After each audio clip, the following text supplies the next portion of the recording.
Yo, this is the Scarcity Studios YouTube channel. Please don't forget to like, comment, share and subscribe. And our sponsors at Alpha Claims and Hire Birmingham, the leading and best accident management company. Get a replacement car anywhere in 1 hour. I hope everybody is okay and I really appreciate you joining me tonight. We have got several stories to get through and an update on a story from yesterday.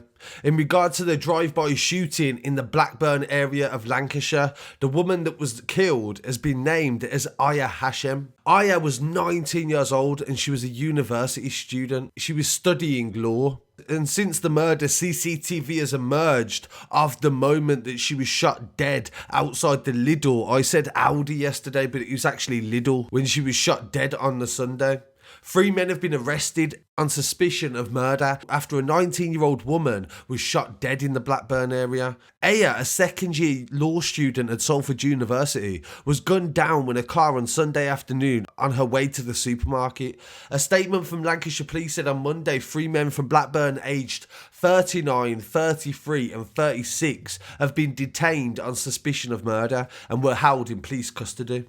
They added that the arrest came following an appeal from detectives that day that urged anybody to come forward. Lancashire police said there was no evidence that the senseless attack was racially motivated or terror-related.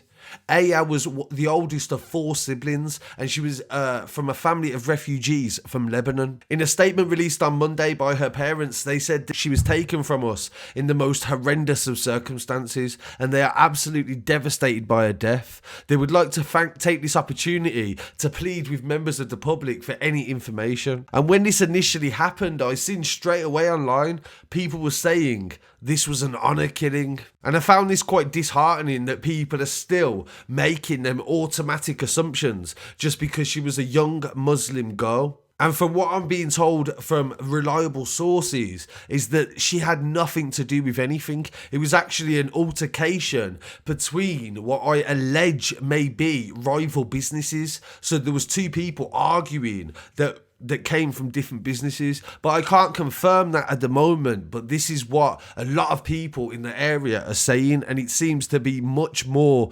viable information than what I've heard online. She was shopping to get her groceries. She wasn't in any sort of danger, and this is something that I really think is important to stress, is that she wasn't involved in any situation to do with this. So I want to pay my respects to the family of Aya, and please pay your respects in the comments as well. I'll definitely keep you updated on anything to do with this story. And in some other news, more locally in Birmingham, 140 bikes have been seized by West Midlands police during the lockdown, including scramblers and also mini motors as well. Dramatic footage has been released by the police showing a man called Samir Khan who was reaching speeds of up to 60 miles an hour in a police chase in the Stetchford area of the city. He was eventually stopped using a stinger and then he ran away from the scene and hid behind a nearby shed. He has since been jailed for this offence, and during this he was going through towpaths. He had a helicopter after him. The police have been trying to combat the amount of bike offences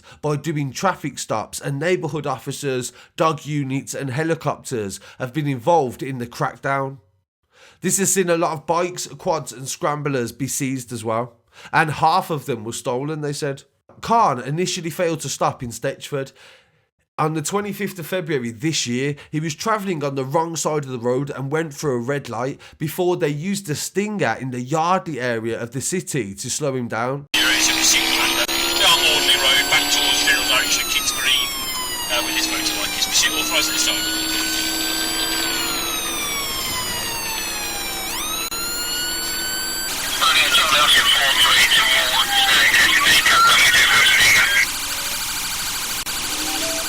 It's a temporary medium risk because he takes the wrong side of a roundabout, but it was a good clear view and it was a better way round the roundabout. Crossfield Road. It's Crossfield Road now at the roundabout there with another traffic unit. I can't at this time, he's got a large black hat, I would believe, on top. I can't tell you if the helmet. Folliott Road. Folliott Road. Towards Crossfield. Towards Crossfield Road again, he's doing going back towards the Macadam. He's going to do that. And we're on the Meadway, it was a left, back towards the McDonald's on the Meadway. Mead Road.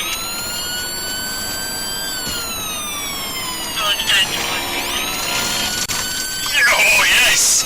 Good sting. It's a good sting, both tyres.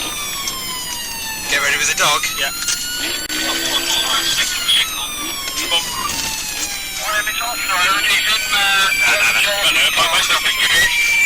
Go. Church Road, and he's off and he's running down the alleyway. Yeah, police officers, hold your positions. Go on Wood Road, please. Right, stay there. Now, you've got a dog on top of you as well. Keep yourself there. Come out. Come out. Right, turn around first of all. He's actually from Stetchford himself, and he admitted to dangerous driving, failing to stop, having no insurance, and a breach of criminal behaviour order at Birmingham Magistrates Court. He was sentenced to 20 months in prison and will be banned from driving for 4 years and 10 months. Sergeant Mick Darby from the traffic unit said that his reckless driving put people at risk. They had no other choice but to use this stinger to slow him down. And we have seen a lot of accidents and also deaths recently due to motorbike riding, and with the lockdown streets quieter, people are taking more risks. So I encourage people to not do that and to always ride safely, and preferably don't come out unless you have to at the moment. And I hope this guy can sort his life out when he comes out and focus on doing something a bit better, maybe get into professional riding and try and get a career out of it, because he obviously is good at his bikes and he likes them. In some other news, this was very recent, this was 18th of May, 2 days ago. A drug network was raided in the Harborne area of Birmingham, where a man was shown throwing a safe out of a loft window at 6 a.m. on the 18th of May this month. They actually had police body cam footage that showed the moment there was arresting people and the safe fell from a window and landed on a ground floor extension, shattering roof tiles. They recovered the safe and found it contained £27,000 in cash. The money was suspected to have been linked to drug dealing, and they have actually seized the money, and inquiries are continuing. A 23-year-old man was arrested at the property on suspicion of money laundering, and he remains in police custody while awaiting questioning. Inspector Sharon Rivet from the gangs unit said, unfortunately for the suspect, not only has he lost 27 grand, but he's also left with a repair bill for the roof of his extension. He will have to prove where all the money come from and that he got it legally and not through crime. If he can't do that, we will keep it and look to permanently seize it under the Proceeds of Crime Act and use it in community projects and crime prevention schemes. This warrant was under the Misuse of Drugs Act and was prompted by community intelligence that the property was linked to drug supply. They said they valued all the information and they would use it to the best of their ability to keep the community safe. There's a lot of lessons to be taken from all of these stories, and especially £27,000 is a lot of money to lose and also explain. So I really appreciate you joining me today. Please don't forget to like, comment, share and subscribe. Follow us online at Scarcity Studios, and don't forget, if you want to support the channel, you can always join for $1.99 a month. Peace.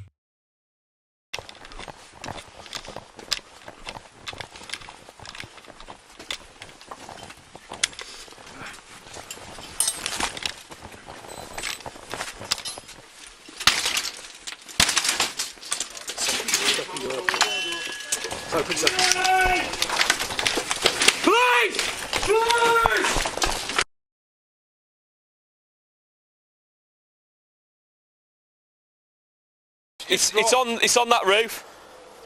The safe's dropped down. He's gone back in. No, he's gone back in. He's gone back in the loft.